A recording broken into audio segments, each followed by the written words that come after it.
Mahanadi சீரியலோட upcoming BrahMos இந்த ப்ரமோவுல நம்ம விஜயும் காவேரியும் சேர்ந்து வாழலாம் அப்படின்னு நினைச்சாலும் இவங்க விடமாட்டாங்களாட்டுக்கு. இப்ப எல்லா தப்பும் நடந்து முடிஞ்சிடுச்சு. ஆனா நம்ம விஜயும் காவேரியும் எங்களுக்குள்ள இப்பெல்லாம் அதெல்லாம் இல்ல, நாங்க ரெண்டு பேருமே சேர்ந்து வாழ்றதுக்கு தான் டிசைட் பண்ணியிருக்கோம் அப்படின்னு சொன்னாலும் இங்க காவேரியோட ஃபேமிலி ஒத்துக்கவே மாட்டேங்கிறாங்க. அப்ப ஏதோ நாங்க கான்ட்ராக்ட் தெரியாம போட்டுட்டேன், அது தப்புன்னு எனக்கு தெரியும், ஆனா இப்ப நாங்க சேர்ந்து தானே வாழணும்னு ஆசைப்படுறோம் அப்படின்னு சொல்லி காவேரியோட வீட்லயே வந்து நம்ம விஜய் கேட்டு பாக்குறாங்க.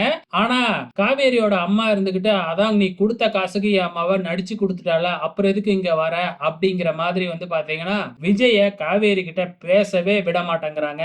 சோ என்னதான் இவங்க நினைச்சுக்கிட்டு இருக்காங்க அப்படிங்கறதே தெரியல. தன்னோட பொண்ணோட வாழ்க்கை அப்படிங்கறது கூட வந்து யோசிக்காம இப்படி பண்ணிக்கிட்டு இருக்காங்க. சோ ரெண்டு பேரும் சேர்ந்து வாழணும்னு ஆசைப்படுறாங்க, ஆனா இவங்க விட மாட்டேங்கிறாங்க இப்பொழுதைக்கு. சோ சீரியல்ல கண்டென்ட் கொடுக்கணுங்கிறதுக்காக இப்படி மாத்திருக்காங்களாட்டுக்கு. சோ வெயிட் பண்ணி பார்க்கலாம் என்ன நடக்க போகுதுன்னு.